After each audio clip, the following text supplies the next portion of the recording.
you know, Jackie, that you were going to win that race? Hell no. I mean, you could call it luck, call it whatever you like, but we could have been taken out on the first corner. The Monaco Grand Prix is famous for people not getting past the first corner because it's a street, it's much narrower than a racetrack as we know them today. And, you know, it's a fairy tale, if you like, that Roman has this idea and we work on it together and we actually won the race. That's crazy. Which is pretty impressive. Yeah.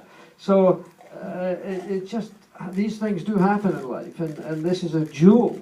Bashir. In my religion, it's called Bashir.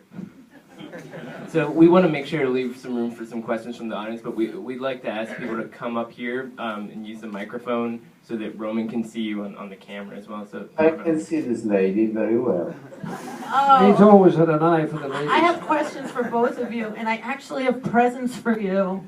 I don't think I can give you yours, but maybe you can get it. I host a show called Ruin Who, and I want to give you a t-shirt, and if you want to give one to Roman one day, that would be amazing. Roman Polanski, you're just an idol to everyone, and I just have if you found a genie in a bottle, what would your 3 wishes be?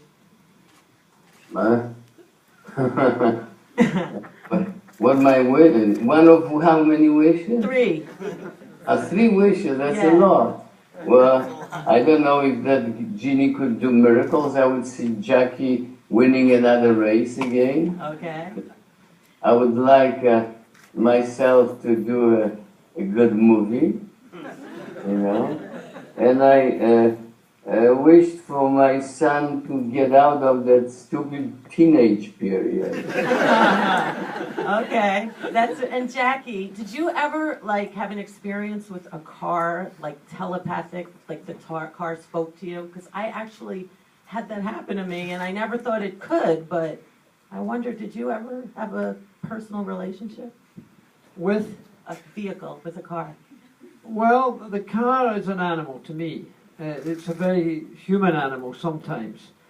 You communicate with a racing car at the highest level. A Formula One car is a highly strung unit that is like, for me, a person. The relationship I had with my car was a very close one. And in those days, there was no telemetry. You know, nowadays there's 200 sensors in a car to tell the engineers where and what's happening.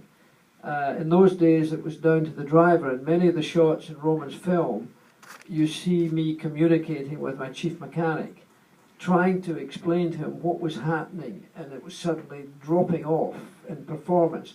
So that communication system is almost man and machine being 2 animals together. And I've always described, to get the very best out of a racing car, you've got to caress it, you've got to touch it gently, you don't give it surprises, you don't get brutal with it, you coax it into doing things. And all of those things are really true, you know, because you don't suddenly jump on the brakes, you caress the brake pedal to get the best out of it. And you don't have to jerk the steering wheel, you introduce it gently, and therefore the car's not surprised. All of these things are part of making the great drivers, whether it was the great Fangio, the great Jim Clark, the great Vettel of today, for example, or the American drivers like Parnelli Jones and A.J. Foyt and Mario Andretti and Dan Gurney and people like that. They were all doing that.